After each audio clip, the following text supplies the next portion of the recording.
Welcome back to Better Than I Found It, the podcast all things college golf. This is Mike McGraw, the men's golf coach at Baylor, and your host today. Joining me today on Better Than I Found It is 1981 Open champion Bill Rogers, truly one of the nicest guys you'll ever meet. And as you'll discover, there's also an incredibly competitive side to this Texas golf legend. He and I talk about his rise in the game and his unlikely first conversation with legendary Houston golf coach Dave Williams, which led to a scholarship offer within minutes. Bill recants his memories of his college teammate Bruce Litsky and their years together on the PGA Tour. He also talks about his brother, Rick Rogers, who was a former Baylor golfer, Rick's influence on his game and his life. He describes burnout, which eventually led him to stepping away from the game. And finally, we delve into his faith life, the most important thing in his life, but it wasn't always that way. I truly enjoyed this conversation, and I know you will too.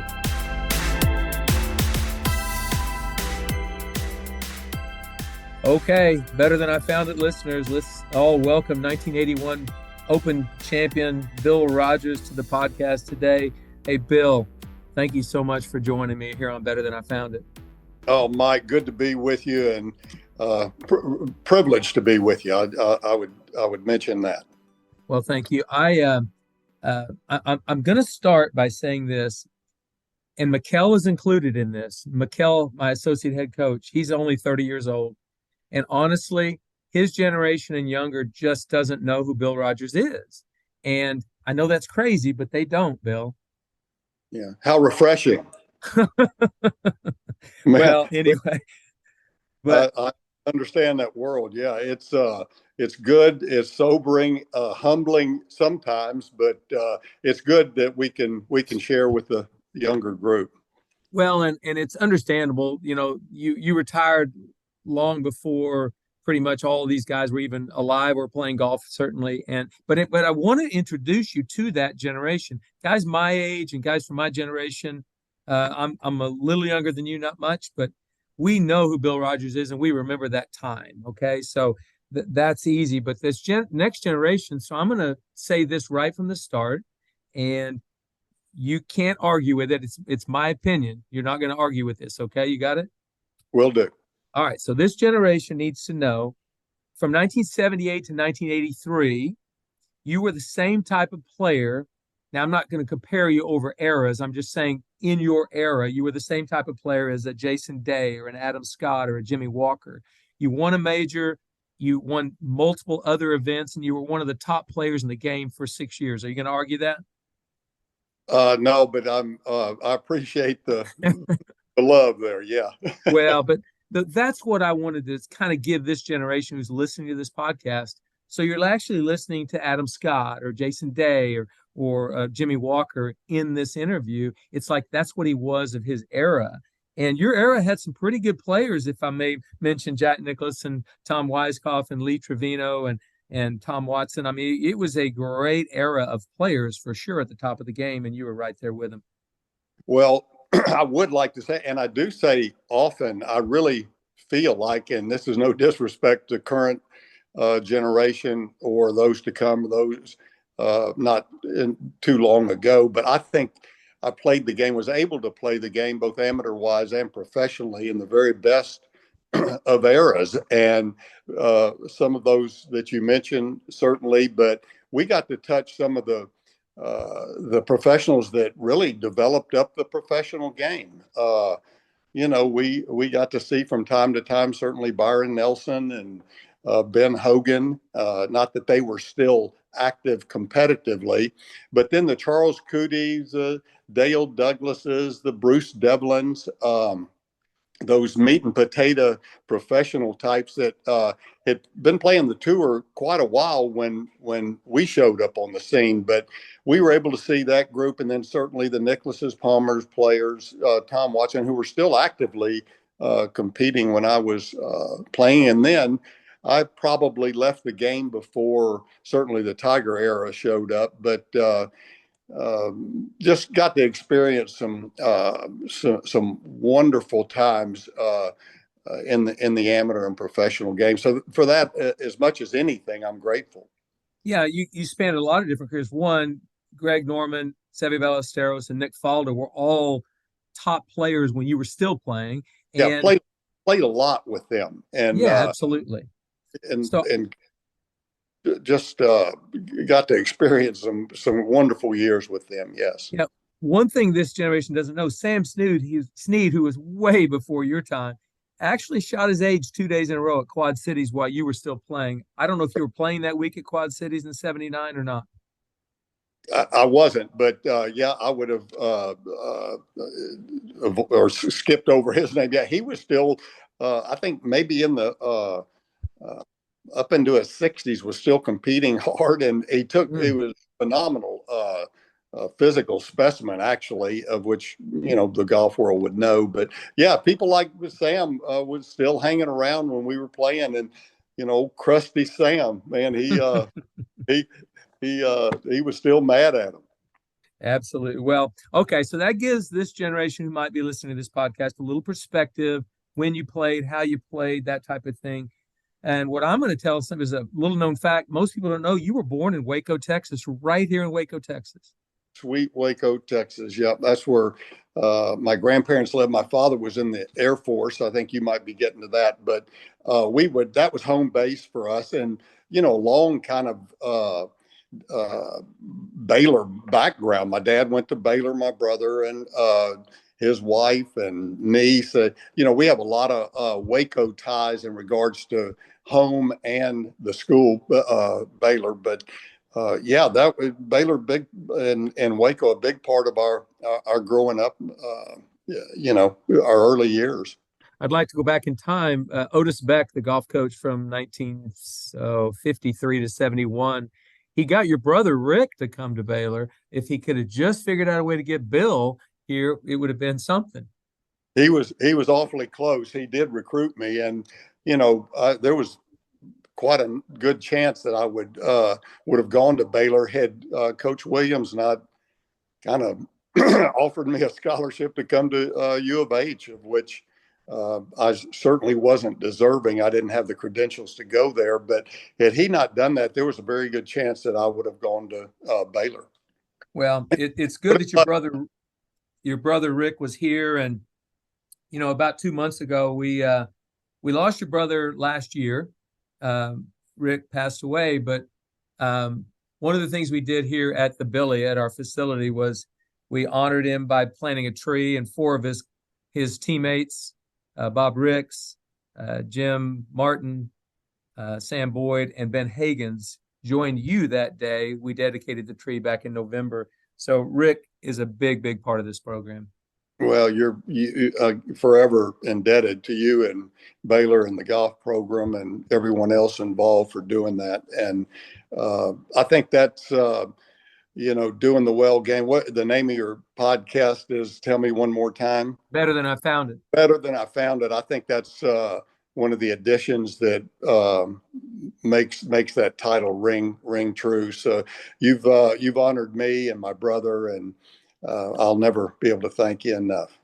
Well, you're welcome. You're very welcome. But so your dad was a military guy in the Air Force. So you traveled around a lot. The parts that I know about are Morocco, Germany, maybe Birmingham, Alabama. But you finally ended up in Texarkana. How'd you end up in Texarkana?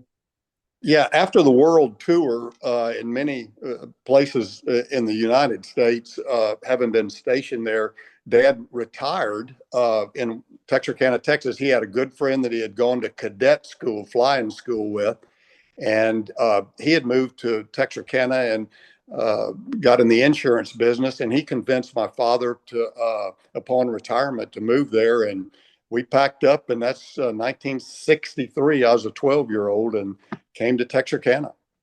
Yeah, good spot. Actually has produced a lot of really great players. It's got some great golf courses, kind of a sneaky, really good golf town in the history of golf. And Byron Nelson was once a head pro there at Texarkana Country Club. I mean, so that a lot of history in Texarkana. Right. And Miller Barber as well. Yeah. Miller was from there. And then I know we'll get to speaking about him. My mentor coach, Jerry Robinson, that was his hometown as well, who was arguably Miller Barber's best friend. And, they ran the streets together, played the tour together back in the 50s. Well, so two early influences on your golf before we ever get to going to the University of Houston and playing pro golf and everything would be one, Rick, your older brother, and the other would be Jerry Robinson. So give me the best thing that Rick ever brought you in your game, and then we'll talk about Jerry right after that. Well, the high note of that for him was that I never beat Rick. I can tell I could beat a lot of others, but I could never beat my brother. And he was a tough competitor. That's all there was, and he had a huge psychological advantage over me. He knew how to touch my buttons, but he I was able to learn a lot from him and just watching him. But he was a phenomenal athlete. He played all the sports, was really a good athlete. And as well as that, my father was a very good player and played a lot competitively in the Air Force. And so I was naturally brought into the game by watching them and hanging out with them. And the very first time I picked up a golf club, it kind of fit. And I loved the game, fell in love with it immediately. And it was just a good natural fit. And then Mr. Robinson, as I always called him, I didn't call him Jerry, I always called him Mr. Robinson. As we joined the country club where he was the golf professional, heck, he took me under his wing really at a young age and began to kind of form me into a first golfer and then ultimately a player. And it was a special relationship. Well, Jerry, there's a great story that I want you to kind of talk about, and that is he would play matches against you, but he didn't play you for money. He played you. He made you work in the golf shop when you lost to him. That's a great. That's a motivator. Absolutely. And I was strung up so tight, Mike, as a young player, junior, young amateur. Well, I was so intense and, like I said, hot headed, and man, he knew how to touch my buttons, and I did. He would call me a slave. And, when he beat me, I owed him hours in the golf shop, picking up the range, putting golf carts up. So early on, I knew what it tasted like to lose and what it was like to win. And when I beat him, he took good care of me. Let me put it that way. Well, and he actually trained you, because I know when you were playing golf matches against your peers, you made them do yard work. The yard work you hated doing, you actually had your peers, instead of paying you money, they had to do yard work. That's exactly right. I hated to mow the lawn worse than anything, and I'd probably almost cheat to win. So, man, I was highly motivated, no doubt about it. And I was thinking, I think that's where you heard the phrase, I hated to lose more than I like to win. I'm not even sure exactly what that means, but when I dissect that a little bit, I just hated to lose so bad. And, and certainly in the career of golf, we're going to lose a whole lot more than we win. But a huge motivator for me. And I was Mr. Robinson with his little gamesmanship tactics and whatever. He made the game very fun, but he made it challenging for me. And he brought me along and trained me well. I love that. And it's similar to what Earl Woods did with Tiger, just always trying to get under his skin and give him a hard time and unnerve him, so that later when he was a professional, he wouldn't be so unnerved. No doubt about it. You have to learn how to deal with adversity early on. And I'm not so sure I dealt with it well, because I could be a little pill. I was not a good one to be around after a losing or not doing well. But we took that as well and learned how to deal with it. And as much as anything, Mr. Robinson or anybody that's teaching, if they can make the game fun, I think that's a key ingredient to bringing along a player. I absolutely agree. One other thing before we leave your early development, you were one of the last players to play without a glove. And I don't know if you ever did use one, but I never saw a glove on your left hand. Was that his influence? Whose influence was that? And why did you play without a glove? Well, I was certainly in a minority, and I really can't even answer that, Mike, except that I think that as I developed, my golf game was developing. I just had, I think, one of my strong suits, really good touch, and it just felt like might as well have a baseball glove on my left hand as a golf glove, but just really compromised the touch, and so I never really fell in love with wearing a glove, and I never did wear one. Yeah, I just remember. I mean, my sort of golf hero when I was a kid was Jack Nicklaus, and he used a glove, and Lee Trevino used a glove. And so all those players that I was looking up to when I was watching golf on television all used a glove. And when you came along in the mid-'70s, you didn't have a glove. I always thought, how does he hold on to that golf club? But you did. You held on to it quite nicely, and unless you got mad and threw one. Oh, shoot. I'm capable. Well, anyway, you guys end up in Texarkana. You went to Texarkana High School, and somehow or another you get to University of Houston. You alluded to it earlier. You didn't feel like you would have been a top recruit for Dave Williams. How did he recruit you there? And then I want to ask you about him. I just think he's an intriguing figure in the history of college golf. Well, he no doubt was, but he had met my brother. He had met Rick along the way. Houston and Baylor ran up against each other from time to time. He liked my brother, and at the time, Mike Mitchell was playing at the University of Houston. He was from Texarkana, and he had mentioned to Coach from time to time, "Hey, there's a little young junior up in Texarkana you might want to keep your eye on." And I don't know how intently he did that, but the fact of the matter is he kind of knew of me. And the 1969 U.S. Open was at Champions, Orville Moody's U.S. Open. And Coach had heard that I was caddying in the Mike Mitchell arranged for us to have a caddy job at the Open and at the U.S. Open. So Coach had heard about that, and after one of the practice rounds, he was out there, and he somehow or another got a message to me that he would like to visit with me on the back patio there at Champions Golf Club. And I found him, and we had a nice little discussion, and heck, I was who I was. And he went over that he knew my brother, and certainly that Mike had informed him about me. And we had a nice discussion, and heck, I got up, and he offered me a scholarship to come play. He had never seen me hit a golf ball. And in about a 10 or 15 minute conversation, he decided that, he'd just honor me with a golf scholarship. Of course, at that time, it certainly wasn't like today. You could give as many scholarships as you could raise money for. And so it wasn't like that it was, he had a number of scholarships to give away. So anyway, arguably the best golf school in the country at that time. Of course, Oklahoma State, Florida, Wake Forest were in that mix as well. But U of H was at the top of the heap. And golly, I couldn't tell you how quick I jumped at that opportunity. And Coach extended quite a faith move there in asking me to come, but I'm fortunate I did accept. Who did you caddy for that week at Champions? There's a fellow named John Levinson. He was a club pro from Chicago. Okay. And I'd mentioned that we were unsuccessful in playing on the weekend.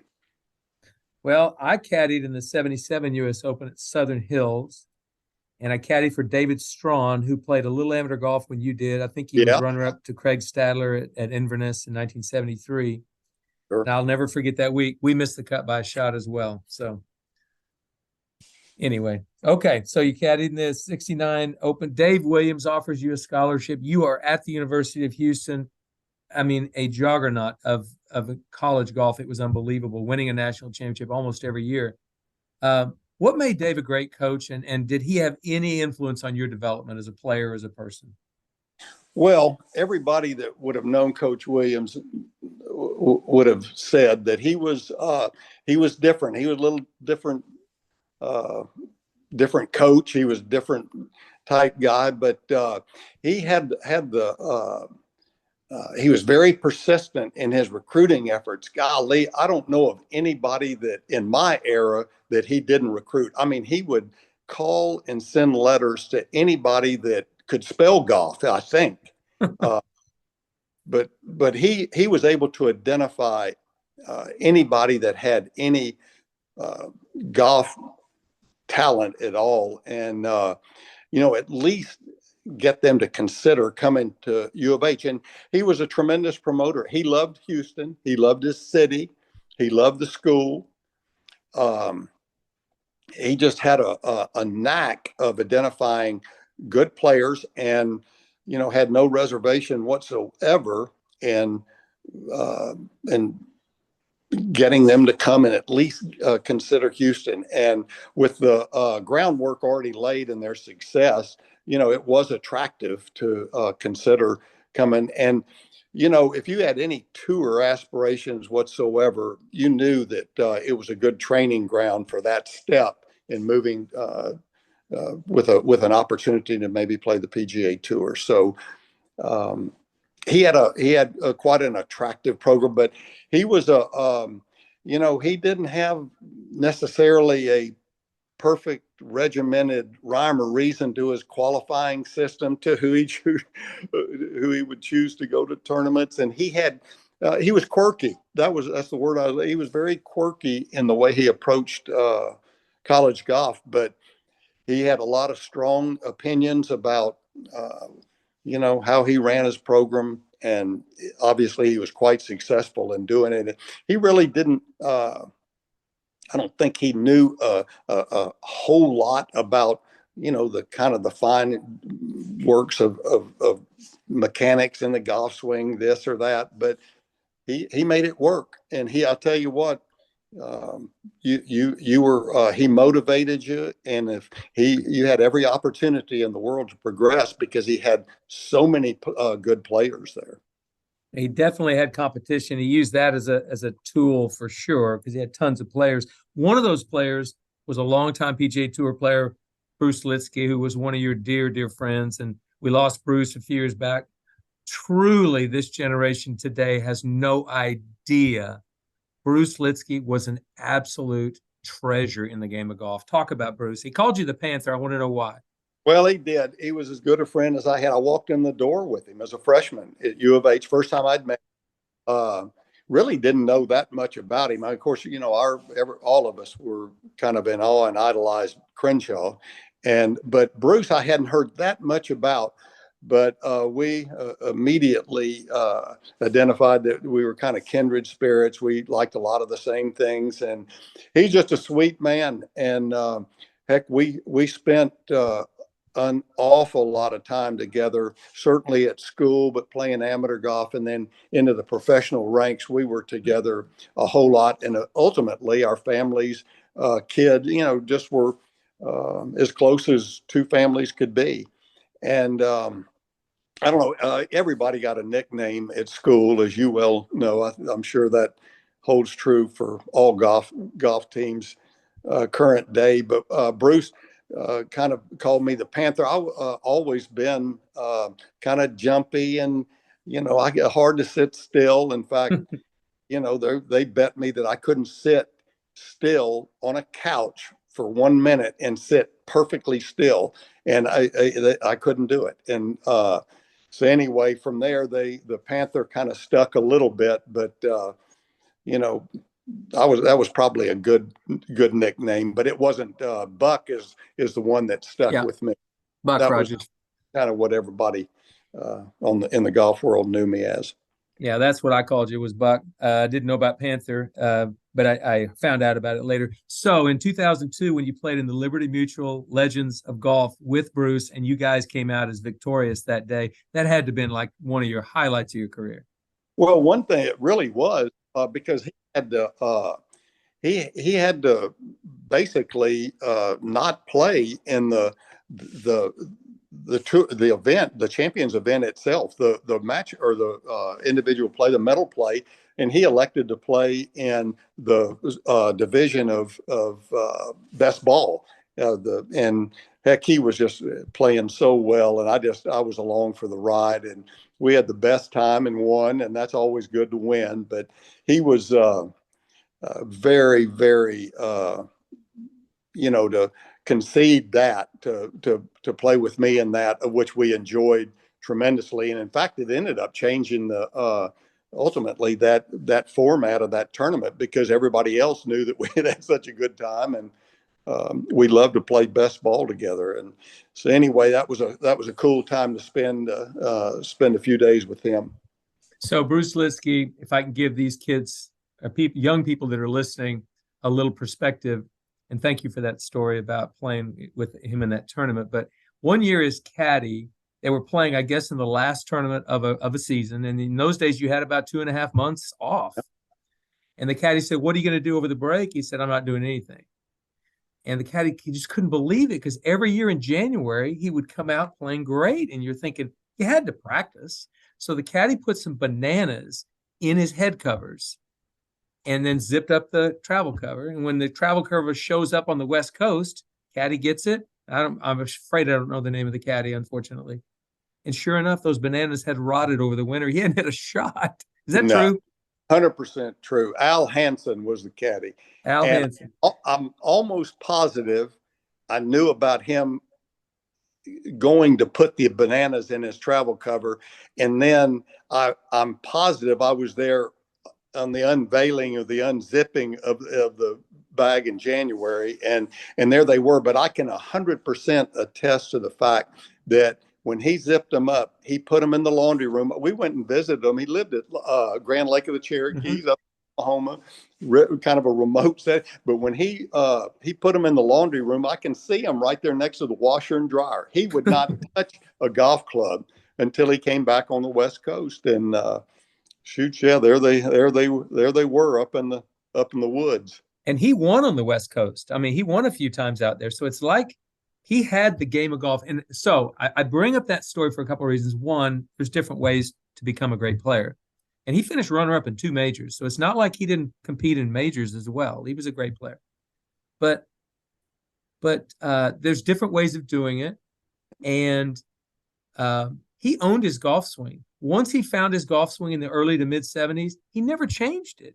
And nowadays, everybody, if you shoot a 74, you want to change your golf swing. And I'm thinking, he had it right. He knew his golf swing and he owned it.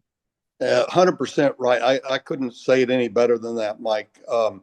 He was probably the most strong-minded person I'd ever been around. And he was going to go down with what he had. And, first and foremost, a tremendous talent. Just from the day he picked up a golf club, he could do it. And he just was not going to tamper with it. His brother would occasionally maybe give him a little heads up on, a problem or whatever, but never tampered with it at all, and would run from a video camera. I mean, he didn't want to see what it looked like. He didn't. And but as strong-minded as he was, he played the game one way, left to right, and of which obviously his success speaks to that can work, as did Kenny Perry the other direction, hooking the ball. But Bruce had what he had, and he could miss 5 cuts in a row. It ain't going to change him one bit. He's going to show up for that 6th event and stay with what he got and the way he played, and very successful. Good way to do it. Well, I'm not sure I can convince anybody today that it's the way to do it, but there's certain truth. There is some truth in there that it's like, if you own your swing, you're better off than that guy that's changing something every week and having to call an instructor every time he hits a bad golf shot. It's like, no. Well, you mentioned a lot of ways to do it, and certainly that's the truth. There's some guys that highly technical and cannot, they can't play without knowing every little detail. So a lot of different ways to do it. Absolutely. Well, okay. So by 1975, you'd established yourself on the PGA Tour. By 1979, you won. I think you won in Europe, the World Match Play Championship. That really got you rocking and rolling. But I'm going to say from 79 to 83 or 78 to 83, I think you had 3, 4, 5, 6, 7 top 9 finishes in majors. In 4 U.S. Opens, you were 4th, 10th, 2nd, and 3rd. So, I mean, you are one of the better players. There's no doubt about it. And you've established yourself as one of those players. In 1981, you had like a ridiculously good year. And you won at least 4 times on the PGA Tour. You won the Open Championship at Royal St. George's, PGA Player of the Year. So, and by the way, you just finished, I think, 3rd in or 2nd in a U.S. Open. So it's like you had arrived. And I know that must have felt good. But let's talk about Royal St. George's, because it was a major championship, and they can't ever take that one away from you. Talk about that week. Yeah, it was a special time, and we play the game to possibly run into those kind of stretches, and I had my time, and that kind of the 1981 was like catching lightning in a bottle. I mean, that's the long and short of it. But it just doesn't happen.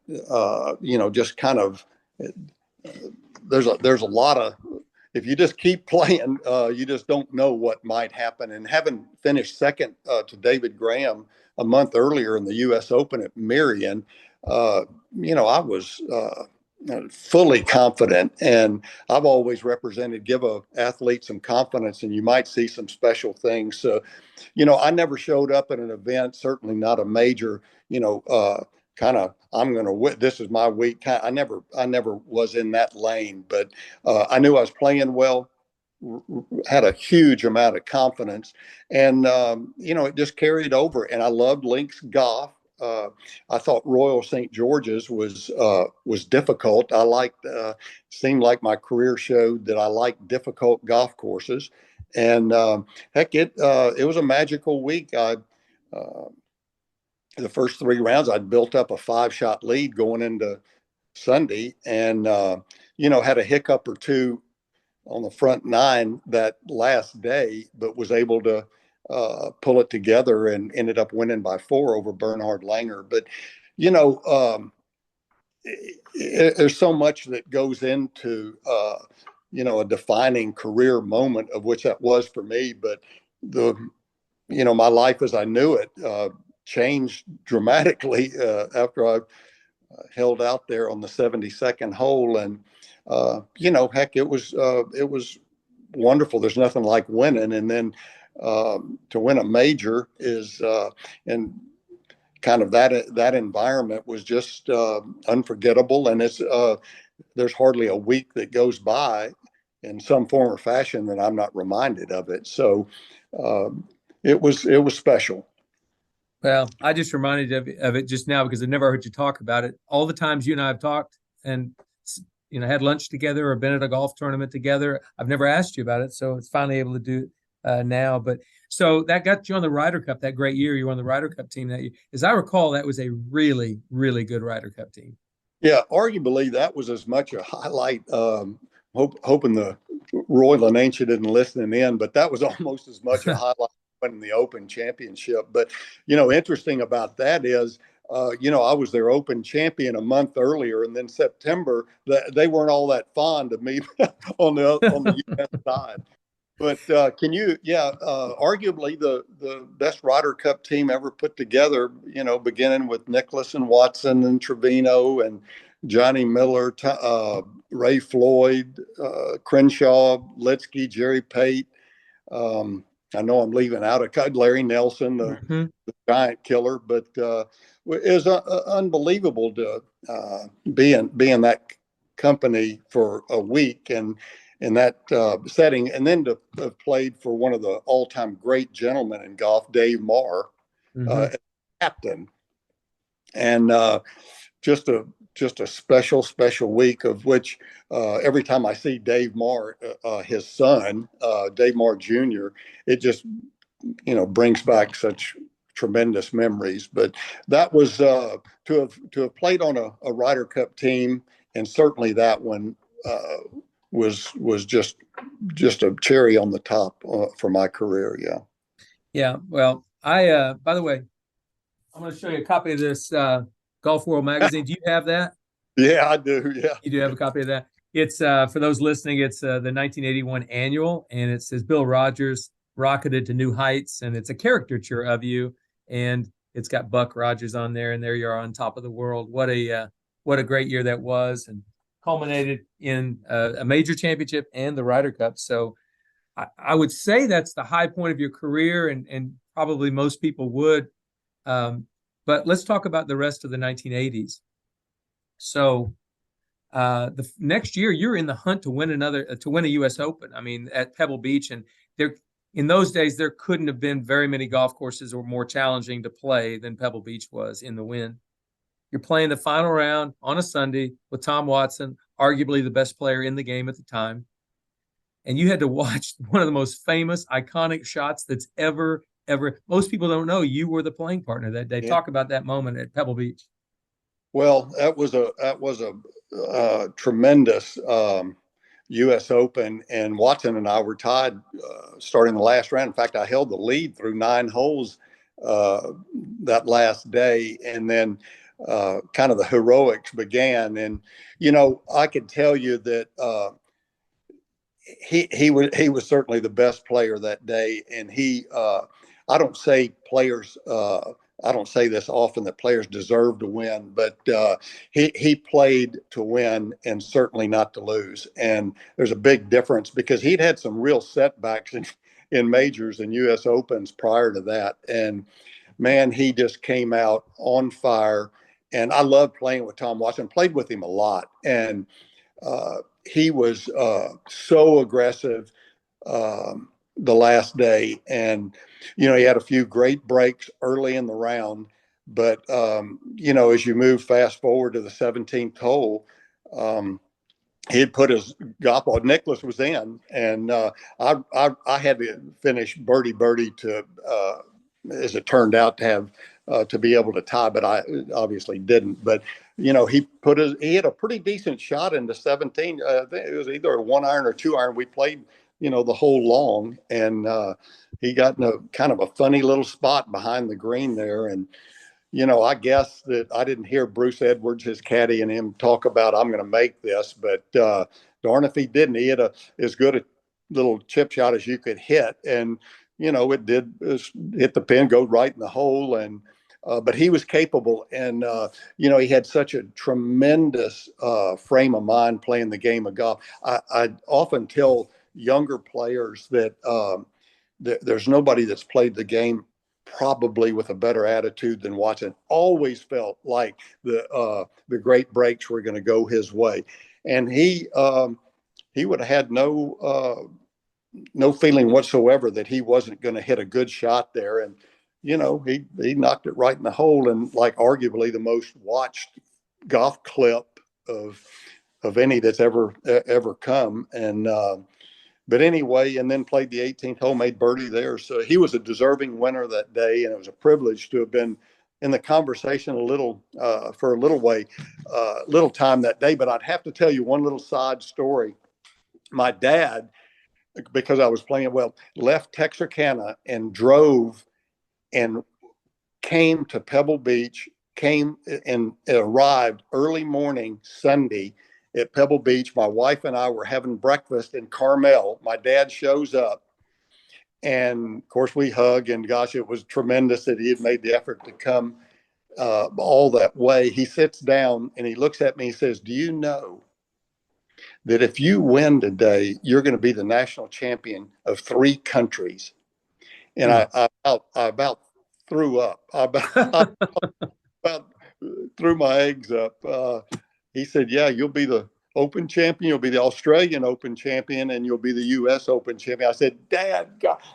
And of course, as fragile as competitors are, I mean, I'd have preferred not to have heard that. It didn't impact me one way or the other. But gosh, I started off the day having to deflect the thought of that. Well, that's actually a story I've never heard, never seen it written down anywhere. So that's kind of amazing. It wasn't what you needed to hear or wanted to hear right there, but you played great. You played well all day, so you were still in the hunt. Yeah, I played well enough. I certainly did, and then I had birdie chances. Really, kind of the last 5 holes, but like I said, it was, as you're able to reflect back, it was really Tom's time to win. And he made it happen with a brilliant chip on 17. Yeah, not very many players can say that three of their majors, Nicklaus was the runner-up, but Yeah. Tom Watson can say that. I think Lee Trevino, Nicklaus was runner-up 4 times and Yeah. so a lot of people, and you mentioned it early in this podcast, that want to say that today's generation's better players, but not the top players are no better today. I don't think the No. very top players were amazing. I think it's hard to start judging eras, but they are what they are. The game thankfully came in threes with, as far back as Snead, Hogan, and Nelson, and then player Nicholas Palmer. I mean, and then Tiger had his own era into himself, and uh, every era holds its holds its own for certain.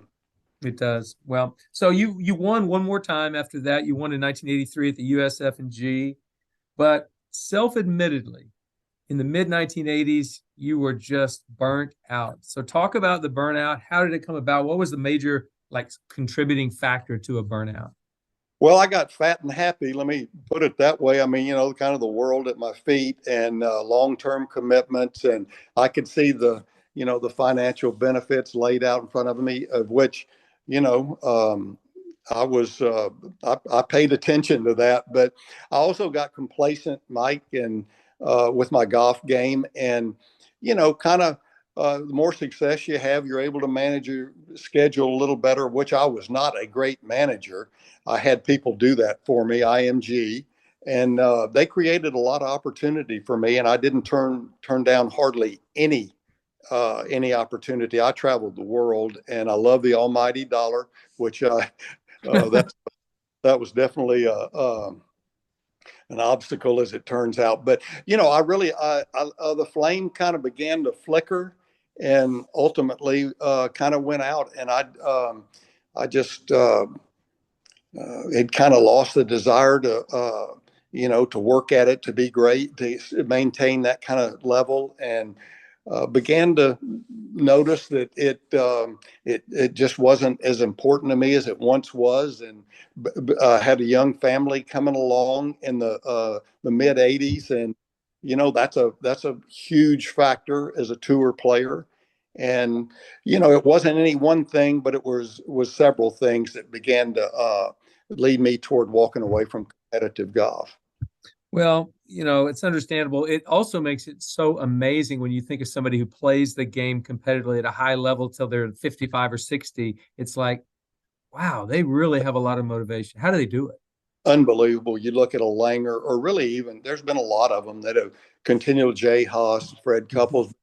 It's what they do. They love it. And I'm not saying I fell out of love with professional golf, but and I think we're going to get into a faith part of this, but I think God, made it very, very apparent that there was going to be another aspect, another chapter to my life other than professional golf. Well, let's talk about that. I mean, to me, it's the best quality that Bill Rogers has. I mean, and it's something you didn't earn, but is your faith. It's something that I've always noticed about you, always appreciated about you, and it's the most important thing in my life. So talk about faith and how it's affected your post golf life. Yeah, well, I'd come to faith on the tour. Tour Bible study. They meets on Tuesday, and that's how I met the Lord. And I considered him and him the Lord of my life, my Savior, for about 2 weeks, and then I was on fire. This was 1976, really early in my career, and was kind of on fire for the man, and quickly was able to see that the lure of the tour life was going to trump my faith life. So I kind of put God up on the shelf for a while, and he allowed me to kind of stumble through my professional golf life. But it wasn't really until I left the tour that I recognized that my faith journey, moving from a life of really kind of success, of which he anointed, giving me the ability to play the great game of golf, but then moving into a different phase of life, of which author of a book that's been meaningful to me, Bob Buford, wrote Halftime. And, he as well had a life that moved from success to significance. And, as I left the tour and began to get my feet underneath me in a new kind of set of life, a new way to look at the next chapter of my life, that book really rang true for me. And I thought it was well to serve the Lord and look at moving toward a life of significance as opposed to success. And it's been the most meaningful chapter or part of my life, definitely. Well, and part of that coincides with the fact you weren't playing professional golf anymore, but you were raising children. And so the faith had to be really important to be a leader for your family. I can tell you, my wife she had grown up in the church and was very instrumental, played a mighty part in this next chapter of my life. I'll never forget. We're settled in, got our 2 children, and she says, we're going to get involved in the church. We're going to take our kids to church. And so the first day of Sunday school, we drive up, and I'm acting as though we're just going to drop the kids off and we'll come back and pick them off. And then, my wife said, no, that's not the way it's going to work. We're going to Sunday school ourselves and church. And that was an aspect of the beginnings of my faith journey, but some tremendously important people stepped right. God put them right in my path at the most important time. Jim Barker, Jim Hiskey, important people that had long been into their faith journeys and committed to serving the Lord. And they began to mentor me and bring me along. And so forever indebted to for them. Great to hear that. Yeah, all of us have had mentors, and all of us that are fortunate enough or blessed enough have had wives that have pointed that. My wife, Pam, has been exactly the same. Anytime I get so involved in being a golf coach, she reminds me that, I'm a Christian first and not a golf coach. So sounds like to me, your wife, same thing. No doubt. And you've got to have, the fellowship aspect to a faith journey is so important. And I just look back in awe of, who's been involved in my life along the way, and a lot to be grateful for. Well, I feel the same way about me. So later, after you'd been a club professor, director of golf for a long, long time, and I know you were still playing some golf, not competitively speaking, but you became the assistant coach at Texas San Antonio, UTSA, for John Canower. Talk about that. That's how I got to know you pretty well. And I really always talk about that experience. Well, you know what that to some degree is like. You had your going from the top of the heap at Oklahoma State and then moving into an assistant role with Jay Sewell, Jay Sewell at Alabama. But I don't think there's anything in the golf world that I haven't done. And after tour golf and the director of golf at the country club, and then having moved to develop up a golf club, but then kind of had a time away from that after a partnership had fallen apart in that phase of my life. And the athletic director at UTSA asked if I'd like to come and be involved with the golf programs, both men and women, at UTSA. And they had just hired John Canower and Kerry Parnaby. And I said, I think that I would, I'd love to do that. And John had long been coaching, and he had been, I guess he'd come from Arizona to UTSA and accepted that job. And Kerry, who had played at Tennessee, was coming into leading the women. And they were just perfect in accepting me for who I was, and hoping that, and I was hoping that I could, to some degree, help them in whatever aspect I could, having been exposed to, professional golf and amateur golf, the whole works. And it was really it was a good marriage to some degree. And heck, I enjoyed it. The opportunity as you still enjoy being able to speak into young men and women's lives. I think it's a high calling business, whether you're head coach, assistant coach. But if you have that opportunity to be able to have an audience with a young man or woman and be able to, give them some maybe wisdom or some of the things that have been impactful to your life, then I think that's a pretty good place to be. It's a really good place to be. And so when you talk about parenting, you talk about being a teacher, talk about being a coach.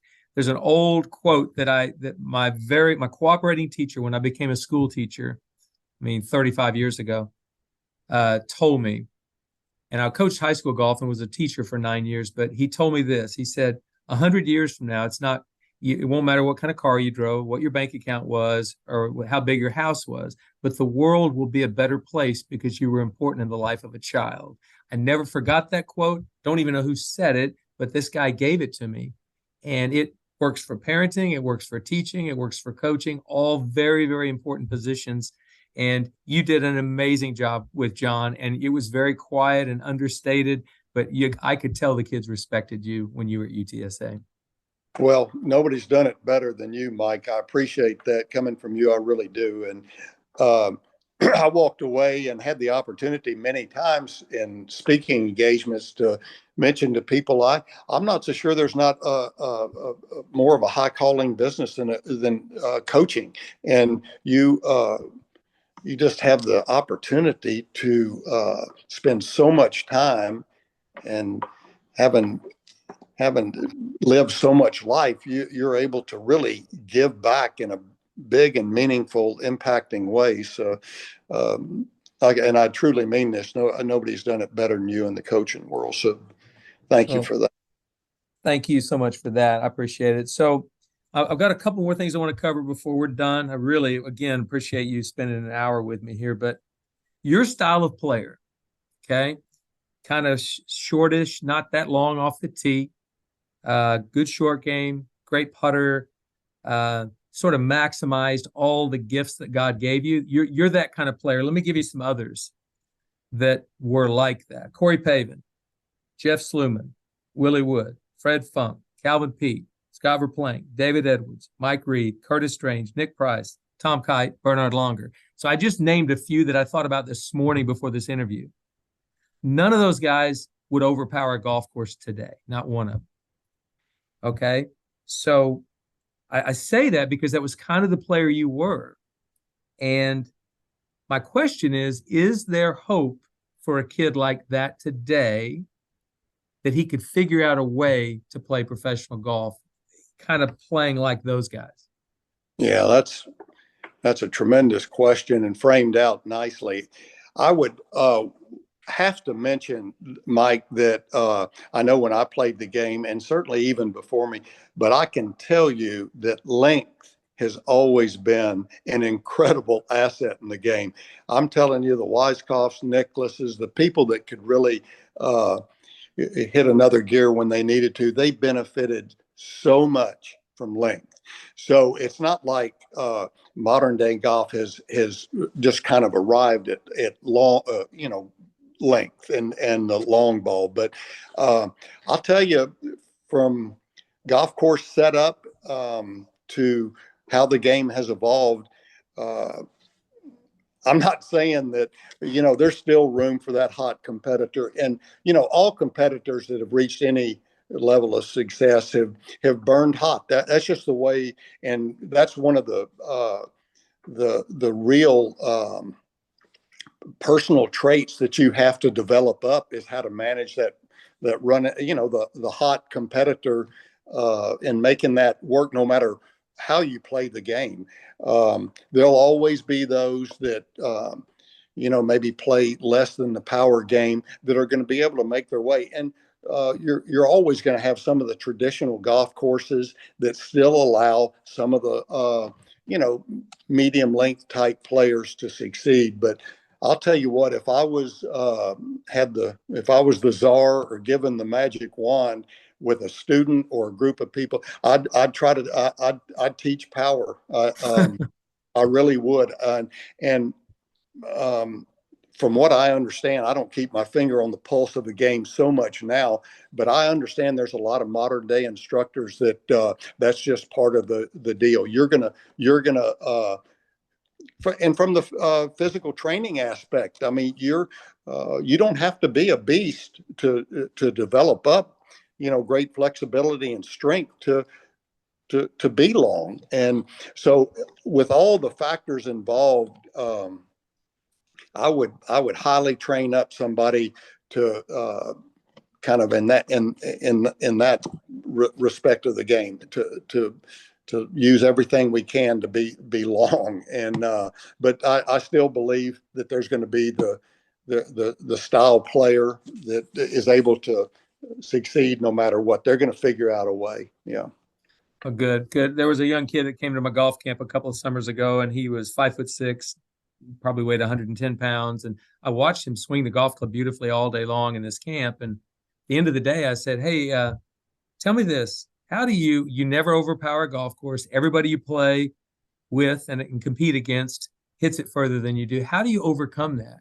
And he kind of looked at me with a puzzled look on his face, like, "What are you trying to do? Tell me I can't play?" But he didn't say that. He said, "Well, coach, I can't do anything about all those things you're talking about. I'm just going to maximize me." There you go. Yeah. And I thought, well, okay, he gets it. And by the way, he's a wonderful player, and he's going to play college golf starting next year. Can't mention his name, but so I'm going to read from a 1981 article written by Jim Moriarty in Golf World about you. I'm going to read this paragraph, and then I'm going to ask a question that I've asked almost every guest. The thing about Bill Rogers, the most impressive thing about his game, is that he has never stopped improving. Not yet. He's learned to be good enough to beat his friends, to beat his brother Rick, to beat his teacher, to play college golf, to be an All-American, to play in the Walker Cup, to play on the PGA Tour, to win on the PGA Tour, and finally to win the British Open. He's probably already played better than half of the people who have played with him ever thought he could, but he hasn't played as well as he figures he can. So do you remember that quote or that article? He was one of my favorite writers, by the way. Jim Moriarty, is that who it was? Yeah, that's it. That's it.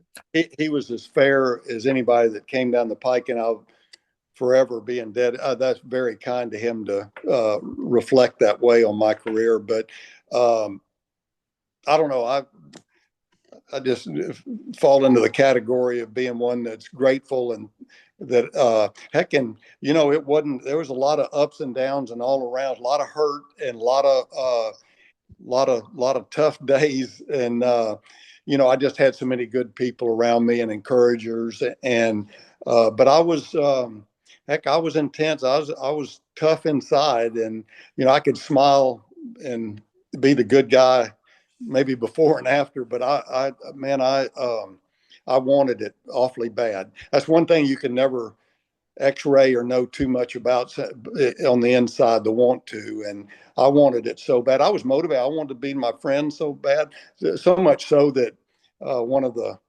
really low parts of my competitive career was when my friends played bad, I felt better about myself. I mean, that's as ugly as I ever got. That was kind of a soul sick. That'll bring you to faith real quick.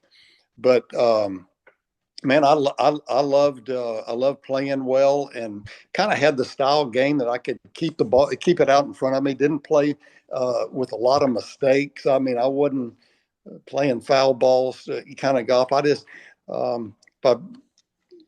putted, pitched well. I could, I don't know. I kind of could keep it under control, and felt like I was usually pretty much under control. Well, based on that article by Jim and what you just told me there, what would be your best advice for a 14-year-old who wants to play college golf and then play the tour today? Just a piece of advice you'd love to give any 14-year-old that would help him. Well, first of all, love the game. You play ultimately because you love the game. Compete hard, do the best you can, trust the results. No, don't panic. The game seems it's going to be usually harder than easier. I mean, it's full of obstacles. It's you're gonna fail more than you're gonna succeed. It'll be life's great teacher. to you. It'll teach you more about life than about the game itself. Don't panic. Surround yourself with great friends, great people, because the game of golf can, in itself, it's inherently hard, and you can be around people that can develop sour attitudes pretty quickly, and misery loves company. But be real intentional about surrounding yourself with winners and people that are on your side. Don't panic. It's not like you wake up and you've lost everything that you've worked for. Just ride out the low spots and be grateful for the highs, and just be grateful that God gave you the ability to be able to play this great game. Very, very well said, Bill. Thank you so much. And honestly, just thank you for spending an hour with me today. This has been really refreshing for me, and to talk to a major champion for one, but one I really respect and like a dear amount, and somebody who was one of the players I looked up to when I was in high school, college, and shortly thereafter. So thank you again, Bill. Mike, you're the best. Thank you for having me. Absolutely. Well, have a great day and keep after him. Will do.